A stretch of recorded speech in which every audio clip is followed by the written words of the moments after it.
David emigrated from Scotland about 36 years ago. David spent 15 years in New South Wales and then 10 years in Queensland. Next, David moved to Tasmania.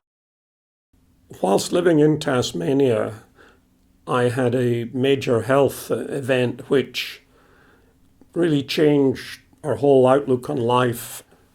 The disease was not diagnosed initially as prostate cancer. I was diagnosed with acute sciatica and treated for acute sciatica for 3 months. After the 3 months, I'd still no improvement. We got the GP to bring in a neurologist because he was very concerned that there was ever-increasing damage to my spine. The neurologist had good news and bad news. The good news is, as they held up or put the X-ray on the viewing board, is that it's not acute sciatica.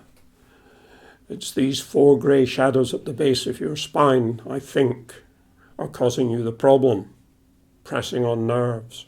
He said, I think it's prostate cancer. He said, but I'm not a specialist in that area. I'll refer you to the local urologist. Once the urologist was brought in, he sent me for a nuclear bone scan and an MRI. Now, I was diagnosed with metastatic prostate cancer with a PSA of 128, and 5 days later it was 137. Gleason score of 4+4, which is 8. I had metastases of my pelvis, lumbar spine, thoracic spine, right shoulder, and I think a right rib. What choices did the urologist give David? Well, we were given 3 days to decide on treatment choices. We had 2 choices: medical castration or hormone therapy, ADT. Chris, my wife, and myself decided on hormone therapy rather than medical castration. Hormone therapy was Zoladex, but kicking off first of all with Cosodex for a couple of weeks. I also then had a period after that where I was just on Cosodex for a year. Was your hormone therapy continuous, or did you take breaks? The hormone therapy has been intermittent. The longest period I had off it was about 12 months, 18 months. And that was quite good. It didn't help to reduce the side effects or anything like that. Just got a little bit of the drugs out your system. After about 5 years hormone therapy, there was a major addition to your treatment. What was that? October 14 to February 15, I had chemotherapy, doxycycle. That was stopped after 6 sessions. After the 6th session, the medical oncologist decided to call it quits and took me off it. Chemotherapy, the side effects from chemotherapy did not impact on me so much on a day-to-day basis. I had a little bit of nausea, but no actual vomiting. Temperature never rose. I know of some colleagues that had to go into hospital, especially after the first 2 or 3 infusions. So in that sense, I didn't have anything like that. However, I did have increasing fatigue and peripheral neuropathy in my feet and to a lesser extent in my hands.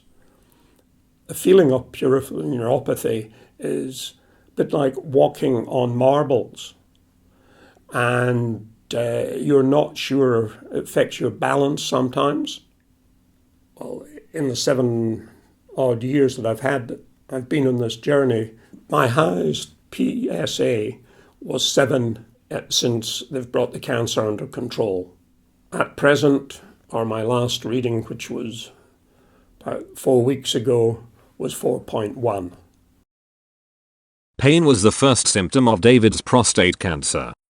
After 4 years, David decided to involve a palliative care doctor. Palliative care doctors are expert in pain management. In 2012, July or mid-2012, I was now living in Queensland, Toowoomba. I had increasing bone pain and breathlessness. And I was on maximum dosage of tramadol then from the medical oncologist. I went to my GP and asked him to refer me to a palliative care consultant. My GP said, "No, you're in good health, you're not going to die within 3 months." I said, "Look, I'm not worried about dying, whether it's in 3 months or 3 years. I'd like to see a palliative care consultant to help control the pain."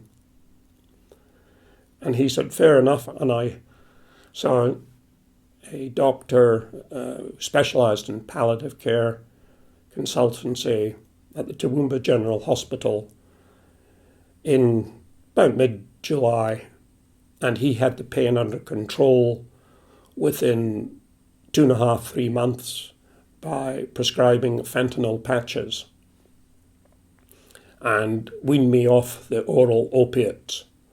It's been a big improvement in my quality of life. Hormone therapy treatment can cause fatigue. This is also a side effect of chemotherapy. Some men find the fatigue debilitating. How has David fared? Unfortunately, owing to the side effects from ADT, I'm no longer able to work. I was working as a loss control practitioner for the mainly explosives and mining industries, but also general industry as well. Specifically, I don't have the energy. I don't have a great deal of energy now. And also, I suffer from short-term memory loss.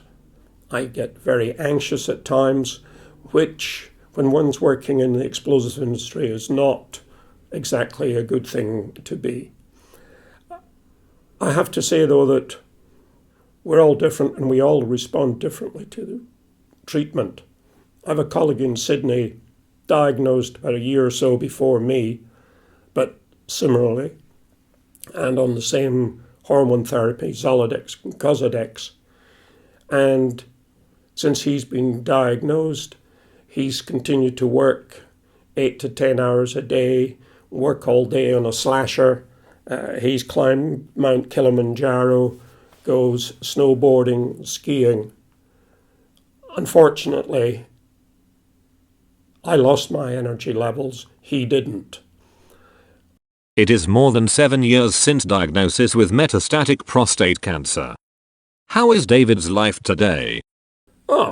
I still enjoy a dram, a good glass of red wine, walk the dogs every day, go to hydrotherapy twice a week. Maybe at the weekends, a walk would be 40 to an hour and a half, depending the temperature, time of day. But on average, I walk 40 minutes a day. I was a consumer representative for Palliative Care Queensland on the state committee. I resigned my position approximately 2 months ago because I just felt I didn't have sufficient energy to attend meetings on a regular basis and go to events.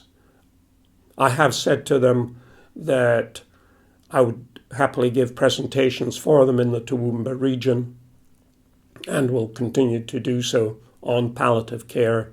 And this is to consumers, the local community. I also do a little bit of genealogy, trying to find out the roots on my paternal side. I'm also an ambassador with the PCFA, Prostate Cancer Foundation of Australia. I haven't done any presentations recently, but I used to do that quite frequently. And until 18 months, 2 years ago, I was the convener of the Toowoomba Prostate Cancer Support Group. So, all in all, keep pretty active. What would David say to a man newly diagnosed with advanced prostate cancer? I would discuss with him the pros and cons of having treatment. I think it depends greatly on his own outlook on life, whether he's married, has a young family. All of these things have got to be taken into the equation. I was unfortunate in suffering a lot of side effects, and I would say to him, odds on you might not have any side effects, so therefore you should go ahead and have the treatment. Thank you, David. Thank you. Good. Oh, thirsty work.